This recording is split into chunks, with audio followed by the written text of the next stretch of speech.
নমস্কার, আমি doctor Indranath Kundu, ENT surgeon. আজ আমরা একটা আলোচনা করব।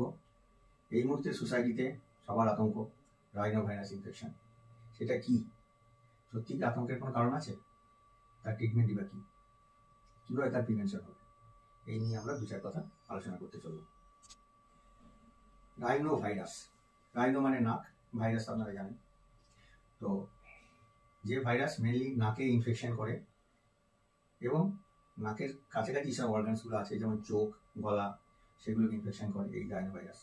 কী তার সিমটম? নাক বন্ধ, নাকে ইরিটেশন, স্নিজিং, কখনো ব্যথা, কখনো নাক দিয়ে রক্ত, তার সঙ্গে জ্বর, সর্দি, কাশি বেশ 2-3 দিন ধরে চলতে থাকে। তার সঙ্গে চোখ লাল হয়ে যাওয়া, চোখে পিছুটি, গলা ব্যথা, সব মিলে এই তার প্রেজেন্টেশন। আমরা এই ডায়াগনোসিস কিন্তু মোস্টলি আমরা ক্লিনিক্যালি করে থাকি এবং কখনো কখনো ভাইরাস স্টাডি করেও এই ডায়াগনোসিসটা কনফার্ম করা যায়, কিন্তু এটা এত কস্টলি যে বেশি দিন আমরা বেশি লোকের ক্ষেত্রে এটা আমরা করতে পারি না।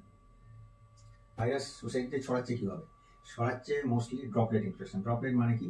আমরা যে নিঃশ্বাস নিচ্ছি, কথা বলছি, কাশছি, এর ফলে ছোটো ছোটো ড্রপলেট আমাদের নাক মুখ থেকে বেরোয় এবং সেগুলো বাতাসে ভাসতে থাকে।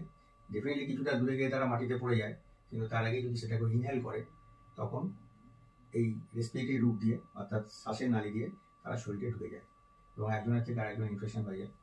এক ঘরের মধ্যে হয়তো 2-3 জন আছে, এক অফিসের মধ্যে হয়তো কয়েকজন আছে, এসি চলছে, ক্লোজ রুম, সেক্ষেত্রে ইনফেকশনের চান্সটা কিন্তু অত্যন্ত প্রবল।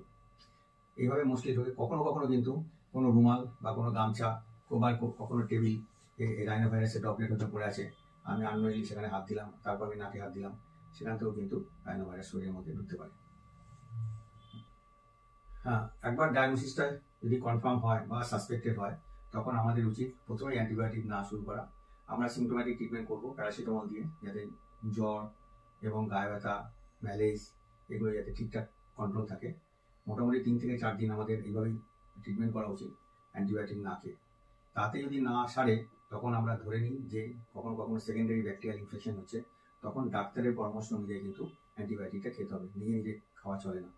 ঘরোয়া ট্রিটমেন্ট বলতে আমরা যেটা বুঝি সেটা হচ্ছে প্রচুর পরিমাণে জল খাওয়া, পুষ্টিকর খাদ্য খাওয়া, পেশেন্ট যে তাকে অন্যের হাত থেকে অন্যের কন্টামিনেশন থেকে সরিয়ে রাখা, যাতে পেশেন্ট না ইনফেক্টেড করতে পারে বাড়ির অন্যান্য মেম্বারকে, এবং কয়েকদিন রেস্টে থাকা। এইভাবে করলেই মোটামুটি 5-7 দিনের মধ্যেই বেশিরভাগ পেশেন্ট রিকভারি হয়ে যায়। কিন্তু কখনো কখনো এরকম হতে পারে যেটা প্রলংড একটা কোর্স হচ্ছে, তার সেক্ষেত্রে আমরা ধরে নিতে পারি বা প্রমাণ করতে পারি যেটা ব্যাকটেরিয়াল ইনফেকশন হয়েছে। সেক্ষেত্রে ডাক্তারের পরামর্শ অনুযায়ী আমাদের অ্যান্টিবায়োটিক স্টার্ট করা উচিত। সুতরাং আমরা ঠান্ডা ঘর বেশি আমরা অ্যাভয়েড করবো